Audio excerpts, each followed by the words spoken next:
Hello everyone, welcome to the YouTube channel. This is the Crucible of NYC. I'm your host, Domingo. Today I would like to show you folks this portable power station, the Bluetti AC70. This is the smaller variant of the AC180. This has a total of 768 watt hours of capacity. This is a lithium iron phosphate battery and it has 3,000 cycles to 80% of the original capacity. This also has an MPPT controller, two 120 volt outlets at 8.3 amps per port, a total of 1,000 watts. This has for a 2,000 watt surge, but using the powerlifting feature of Bluetti. Also, you have two USB-Cs at 100 watts per port. You have a USB-A at 12 watts, and there are two. You have also your DC output, your 12 volt output cigarette lighter, and you also have a DC input to charge via solar at from 12 to 58 volts at 10 amps, 500 watts a total. On the side, you have your 110 charging port and your grounding port. The accessories come with a 110 volt adapter, your cigarette lighter at 12 volts, and you have your MC4 to XT60 adapter to work on the PV input to charge via solar. This power workstation comes also with a grounding plug so that you can ground a cable directly to a ground staple into the ground, and your manual. So this also supports the Bluetti's app, which allows you to control the power via the Bluetooth. And the Bluetti Power Station app is actually very intuitive.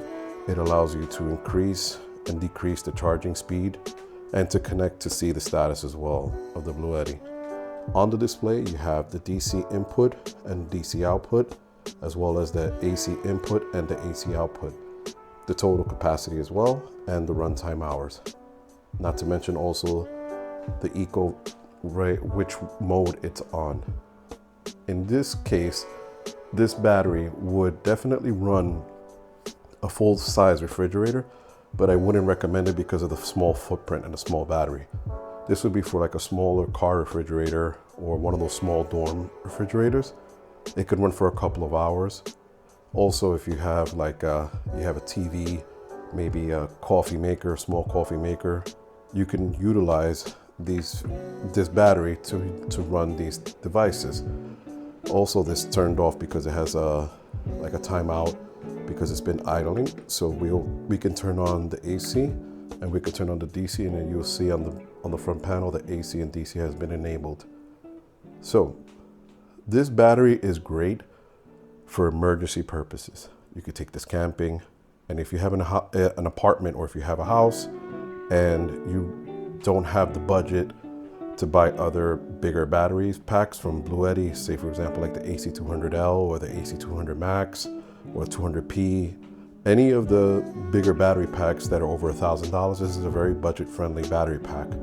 And if you decide to want to have more capacity with this little footprint, you can purchase another lithium iron phosphate battery from Redodo. This is not a sponsored video.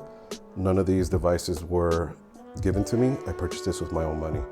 I just feel that if you do want to buy a battery pack and have a substantial amount of power capacity, I would say that these two in pair would be ideal, because you would have a total of 1,280 watt hours on top of 768 watt hours. So your total capacity would be about 1,900, about 2,000 watt hours.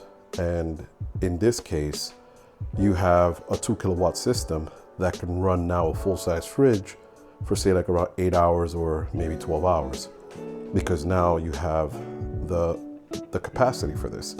Now this battery pack, I'm going to pair it up with a coffee maker so that you could see the amount of draw that it pulls, and I'll also connect the heater as well So this does says that it supports 2000 watts using the powerlifting feature. I personally would feel that that would be great running in an ideal situation where you're running something with a resistive load, or maybe like a motor that doesn't have any electronics, something that requires a lot of energy, so it will lower the voltage and increase the amperage. So I'll connect everything up and I'll show you right now. Okay folks, I connected the coffee maker just to run a little example. Mr. Coffee, it's like about 800 watts to close to 1000 watts, and we're at 55% of battery capacity. And it's to show you on my meter that it's a 12 volt 60 hertz, so it's pure sine wave. I'll take that out and I'll show you folks that also it says 28.1 hours, of course, because there's no load. So I'll turn off the DC portion and I'll turn on the coffee maker to start to brew. So we'll go to brew now. It's just hot water, it's not coffee, but it's just so that you could see that upon turning it on, it jumped to 725 watts. And the coffee maker is heating up the coil. So as you can hear, it's starting, and 720 watts. The battery power station is working correctly without any issues. So this is normally at 8.3 amps is what they say that this will run. So I could put the watt meter. I should have done that before, prior to that. So I'll just actually stop that real quick. And even though that was a bad move because there was a lot of electricity going through, we'll put the watt meter on and we should see the voltage and the amps. So it's drawing 5.85 amps, as you can see there. 5.85 amps at 720 watts, and no issues. The fan's volume is not loud.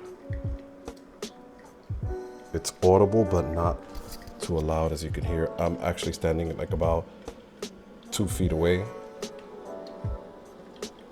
and no issues. 5 amps, 720 watts.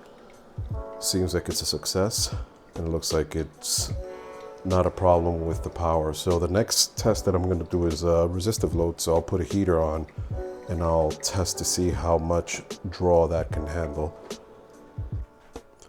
All right, folks. So the test was successful at 724 watts.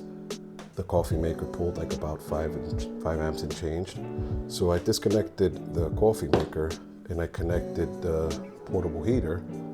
And I know this is not an ideal test because the portable heater is something very robust, pulls up a lot of power.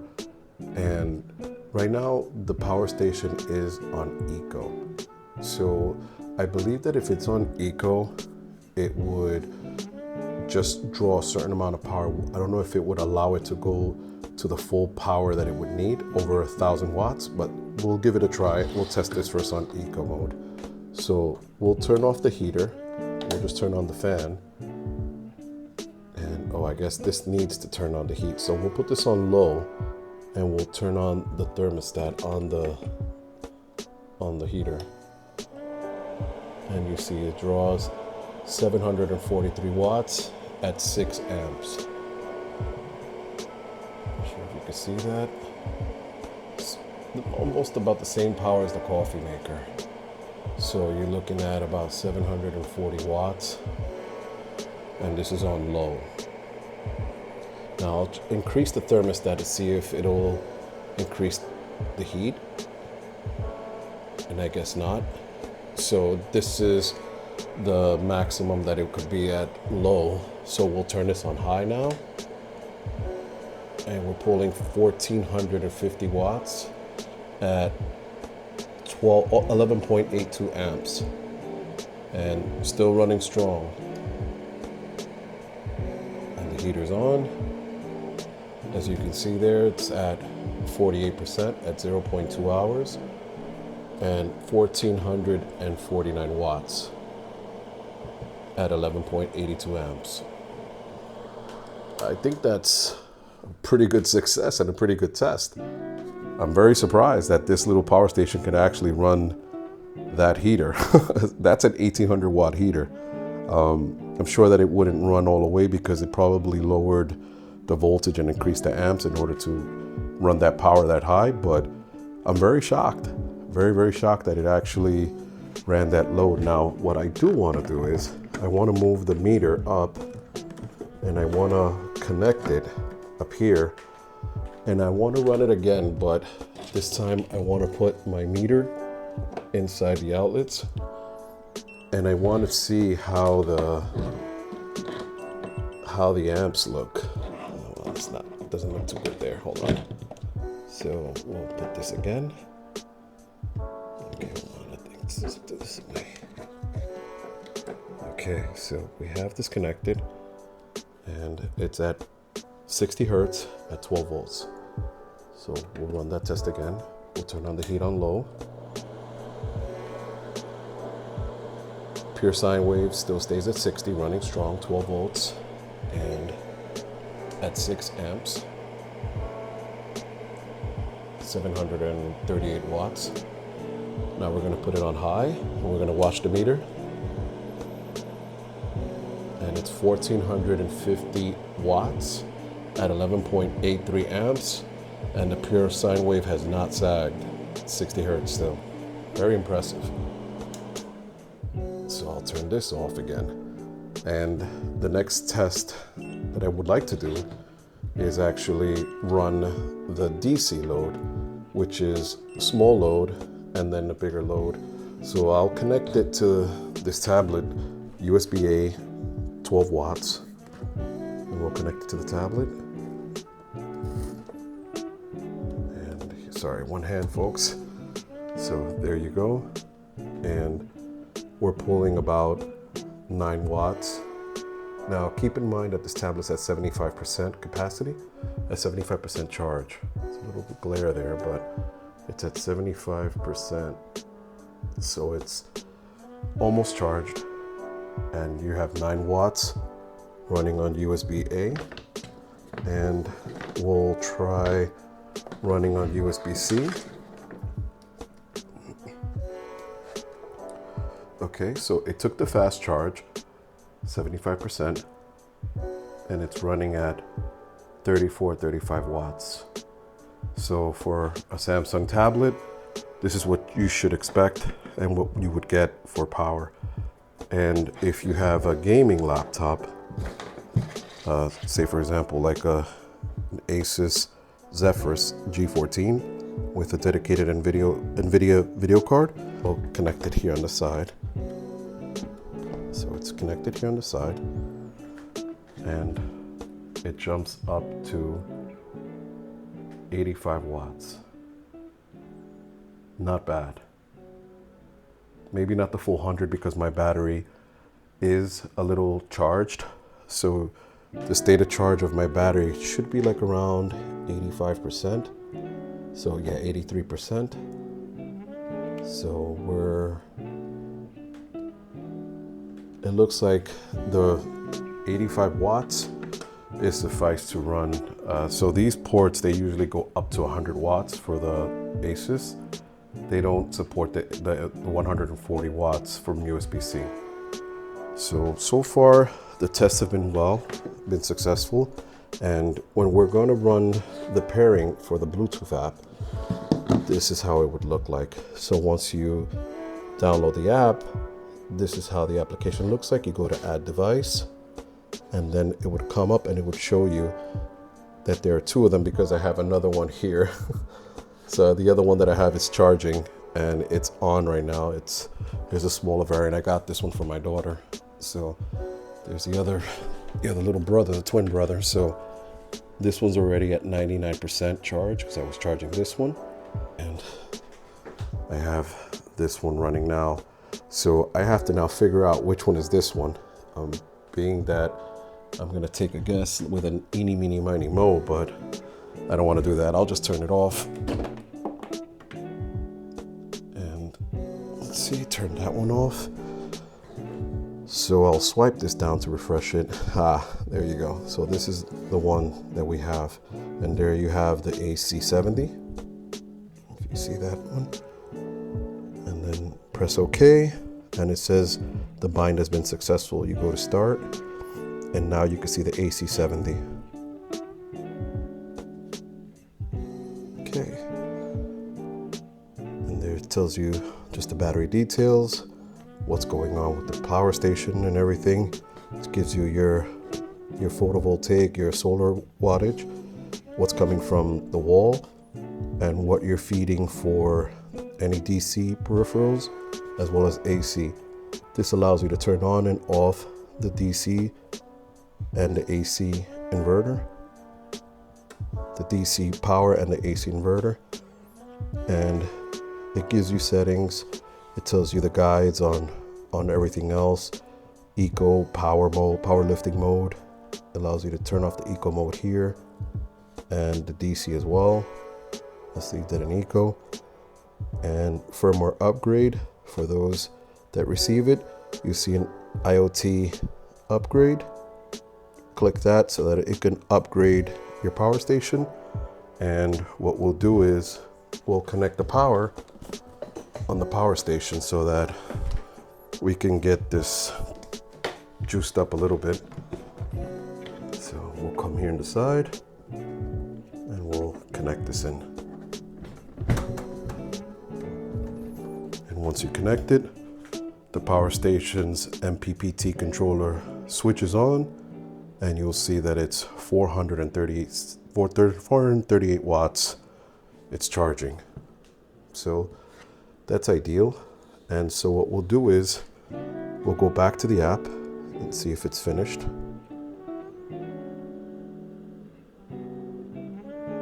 Okay, it's finished. So it tells you here that 438 watts is coming in. And what we'll try to do is we'll try to go into the app and see if we can turn on the charging speed to turbo. I'm not sure if you could see that with the glare, but the turbo would be on. And press OK, and we'll go back and see how faster it would charge.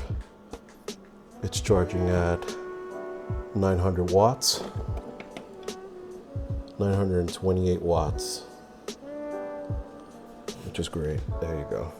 Okay, 928 watts it's charging, and it's showing the same information on the app. That's pretty great. So it tells you that in 0.04 hours, this power station would be completely charged.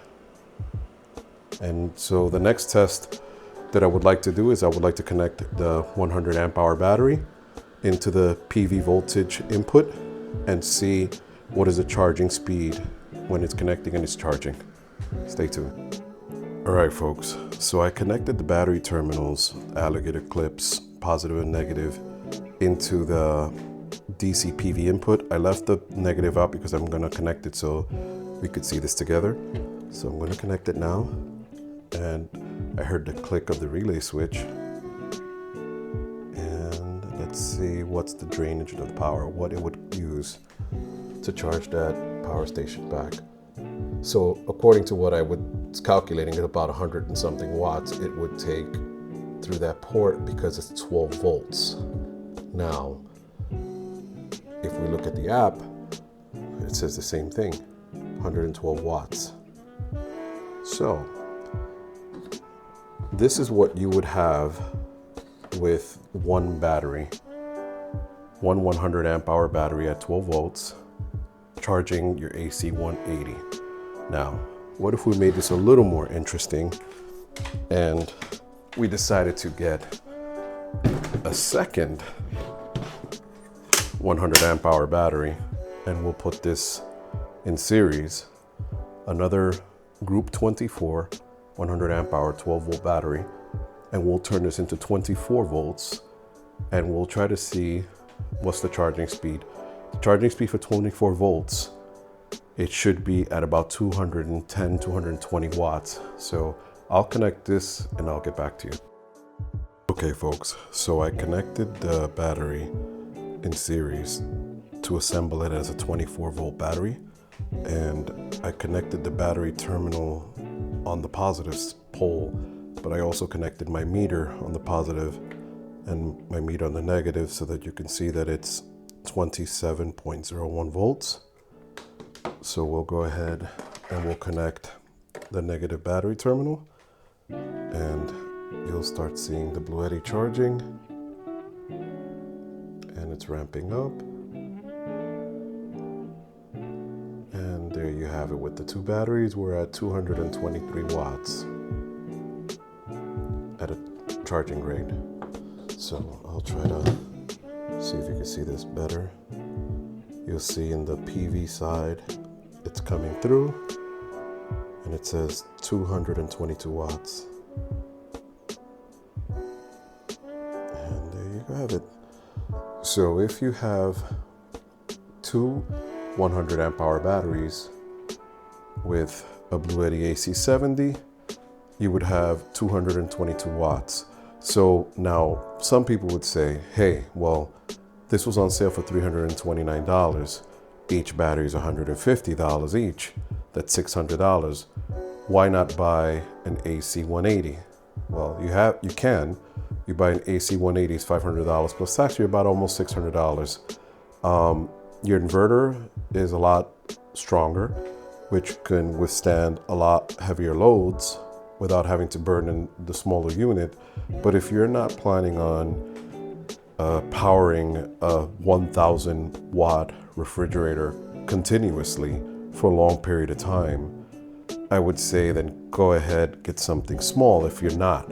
But if you are planning on having a longer runtime on a smaller unit as the Bluetti AC70, you can have two 12 volts, 100 amp hour batteries connected in series, equating to 24 volts, well, 27 volts.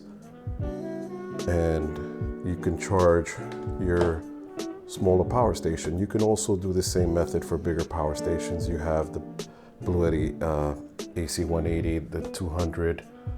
You can do the same method.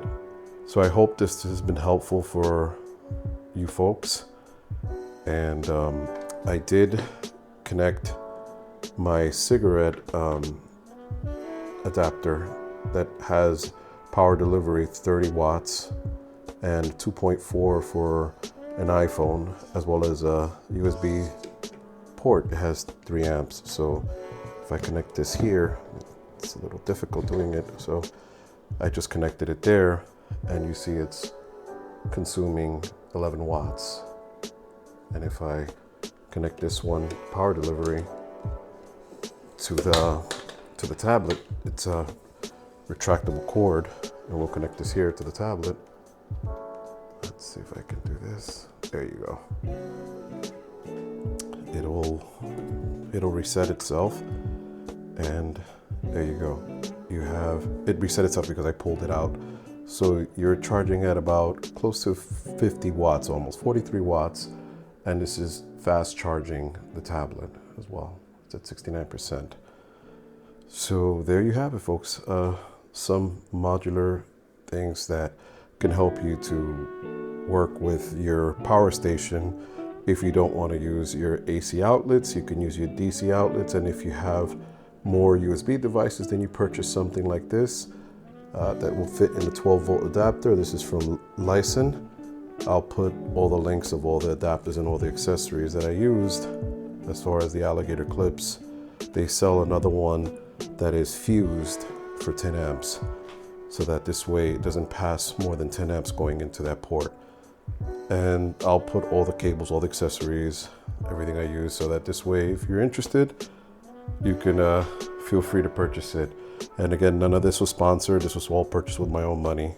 And I hope you enjoyed the video, folks. And if you have any questions, please feel free to leave them on the comments. Take care.